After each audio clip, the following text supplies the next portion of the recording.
El día de hoy vamos a revisar unas nuevas aproximaciones al tema de la música contemporánea. Para esto he puesto esta primera imagen, que es una composición del compositor canadiense Ray Murray Schafer llamada Snowforms. Esta partitura, ¿sí?, tiene una particularidad y es que su punto de inspiración surge básicamente luego de que Murray Schafer, luego de viajar en 1971 en avión a través de Groenlandia y sus continuos, digámoslo así, inviernos que ha pasado en la zona de Ontario, en Canadá, le han permitido, según él, estudiar la forma y la textura de la nieve, ¿sí?, desde su perspectiva, ¿sí? Resultará como curioso, ¿sí?, que el punto fundacional de una obra pueda ser justamente algo tan banal o tan simple como la nieve, ¿no? Algo que seguramente el compositor debió haber visto muchas veces en su vida, que es algo común y corriente, podríamos pensar, pero que es el punto para la creación de una composición como esta. Con esta obra, ¿sí?, que sugiero escucharla, he decidido iniciar esta exposición para poder tratar un problema que tiene que ver básicamente con tres cosas. Uno es el sonido, la otra es la escucha y la otra es un tipo de composición o de pensamiento musical que se forjó a partir de la reflexión sobre estos dos primeros aspectos, que es el concepto de paisaje sonoro. Así pues, si hablamos de sonido, naturalmente hablamos de un fenómeno acústico, un fenómeno físico que se puede definir, que se puede rastrear, que se puede grabar, ¿sí?, que se puede definir, como bien lo digo acá, como una variación de la presión del aire que se propaga de una fuente determinada en todas las direcciones a través de ondas que se alimentan o cancelan en medios que pueden ser más o menos propicios para la dispersión, ¿sí? Esta definición puede parecernos un poco técnica, ¿sí? Naturalmente es un tecnicismo porque la definición de sonido aglomera muchos más aspectos, ¿sí? Estos aspectos circundan lo que para nosotros es la definición de la escucha, ¿sí?, de cómo escuchamos, ¿sí? Desde ese punto de vista podemos tener diversas perspectivas. Aquí menciono tres, que es desde la fisiología, por ejemplo, ¿sí?, de la manera en la cual el sonido se percibe gracias a una posibilidad anatómica del ser humano, ¿sí?, y que inclusive podría permitirnos compararnos con otras especies. Una definición psicoacústica, ¿sí? Es decir, que un mismo sonido es decodificado, ¿sí?, de maneras distintas por diversos sujetos, ¿sí? Esto ya es importante, por ejemplo, porque un mismo sonido puede implicar diversos tipos de percepciones o de significados dependiendo del sujeto que lo escuche, dependiendo de la especie que lo escuche inclusive, ¿sí? Y también tenemos una perspectiva desde el cognitivismo, y es la manera en la cual el oído, la escucha, es una función fundamental para la constitución de nuestro cerebro. Es decir, el oído como primer sentido que se desarrolla en el embrión humano va a definir de una manera muy importante la forma en la cual evolucionamos como especie, la forma en la cual nos desenvolvemos en el mundo que nos rodea, ¿sí? Entonces, el problema del sonido y el problema de la escucha son dos cuestiones particulares que van a empezar a ser cuestionadas, sobre todo en la segunda mitad del siglo XX. Esto ya nos lleva a algunas cuestiones, ¿sí? Unas cuestiones que pueden ser inclusive de tipo personal y que espero que no las tomemos de tipo personal, ¿sí? Como qué tipos de sonidos nos rodean, ¿sí?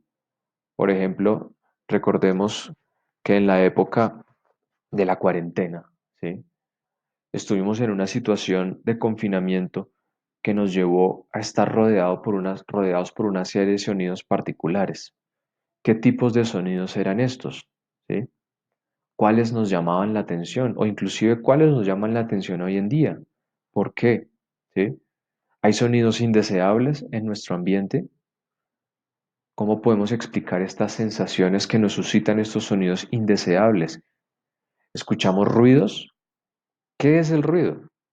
¿Nos gusta, nos disgusta? ¿Por qué? Todas estas preguntas no son vanas, son preguntas netamente musicales. Y son preguntas que no se las hace necesariamente el músico, se las hace, y en esto podemos generalizar, toda persona que se enfrenta a una realidad acústica que involucra una audición, sea esta activa o pasiva. Son preguntas importantes, son preguntas relevantes, que solo salen a flote y solo afloran desde principios del siglo XX, como veíamos en la videoclase pasada, pero también que van a ser punto fundacional para la creación musical después de mediados del siglo XX. En este sentido, quiero sumar un nuevo concepto, que es el que nos permite configurar un concepto nuevo que va a ser el de paisaje sonoro. Paisaje es todo entorno en el que nos encontramos y que percibimos con agrado o desagrado. Ojo, la cuestión del agrado y el desagrado es una cuestión de juicio de valor. Vendrán otros factores a afectar este desagrado o este agrado, pero naturalmente un paisaje es algo que nos rodea. En el caso de lo auditivo, ¿sí? También podemos preguntarnos, ¿cómo es este paisaje que nos rodea? ¿Sí? Bastaría con asomarse por la ventana de nuestro hogar para poder delatar que nuestro paisaje tiene ciertas características. Pero hay cuestiones particulares y es cómo lo podemos describir. ¿Cómo describimos lo que escuchamos? Lo mismo, ¿nos agrada? ¿Nos desagrada? Así pues, gracias, digámoslo así, a que aparecen nuevas perspectivas estéticas en la música, es que podemos repensar lo que para nosotros nos rodea acústicamente y repensarlo a la luz de un concepto como el de paisaje sonoro, ¿sí? Que involucra implícitamente una escucha activa. Hay unos antecedentes al concepto, ¿sí? Un primer antecedente que podemos nombrar es la obra Wochenende, aquí llamada Weekend en inglés, del alemán Walter Ruttmann. Este antecesor del concepto de paisaje sonoro es una obra bastante interesante. Es una obra que puede surgir gracias a un desarrollo tecnológico particular y que va a afectar el desarrollo de la música a lo largo del siglo XX, y es el nacimiento del fonograma. Desde los discos de cera inventados, de los cilindros de cera, perdón, inventados por Thomas Alva Edison, pasando por los discos de acetato, el cassette, la tecnología digital, podemos hablar de que la grabación ha cambiado de una manera sustancial, por no decir extrema, nuestra manera de concebir la música. Wokende es un intento por recrear un fin de semana en Berlín, desde el viernes en la tarde hasta el lunes en la mañana. Es una grabación que tiene una intención de ser una película sin imágenes, es decir, una película con la banda sonora. Pensemos, por ejemplo, en las bandas sonoras de las películas que nos gustan. Las bandas sonoras son un punto importantísimo de la película. El sonido es fundamental en el desarrollo de la trama de una película, pues lo que quiso intentar hacer Ruttmann en este caso fue expandir esta idea y recrear una película a partir de sonidos netamente. Otro antecesor que ya vimos en la videoclase pasada es al compositor francés Pierre Schaeffer. Pierre Schaeffer también desde este concepto de la música concreta, parte del concepto de la grabación, de la tecnología de la grabación, para poder recrear lo que puede ser una composición a partir de grabaciones. Es decir, es el tratamiento de extractos o sampleos que llamaremos para poder utilizarlos como estructuras motívicas y adaptarlas a una estructura musical. Un ejemplo de esto es el estudio para trenes de 1948, que son sonidos grabados de una locomotora con sus vagones, los rieles, etcétera, organizados por principios musicales. También invito a escuchar esta obra que se puede encontrar a través de YouTube de una manera muy fácil. Sin embargo, el concepto de paisaje sonoro van a ser básicamente pasado 1950, en la década de 1970, con un trabajo importantísimo del compositor ya mencionado Ray Murray Schafer. Ray Murray Schafer va a publicar en 1973 un trabajo que se llama The Vancouver Soundscape, es decir, el paisaje sonoro de Vancouver. ¿Sí? Vamos a entender a Ray Murray Schafer como un precursor del concepto. ¿Sí? ¿Qué es The Vancouver Soundscape? The Vancouver Soundscape es una recopilación de sonidos grabados del entorno urbano y natural de Vancouver. Inclusive va a ser un trabajo que va a ser versionado, ¿sí? Si podemos pensar en este término, en 1996, de nuevo por Murray Schafer. Entonces vamos a tener en realidad no solo una recopilación de sonidos de 1973, sino una recopilación de sonidos que van desde 1973 y de nuevo en 1996.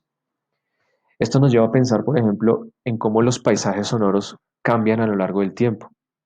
Pensemos, por ejemplo, en que el barrio en el cual vivimos, por nombrar un ejemplo, no sonaba, ni era, ni tenía el mismo paisaje sonoro hoy al que tenía hace 10 años, 20 años, 30 años.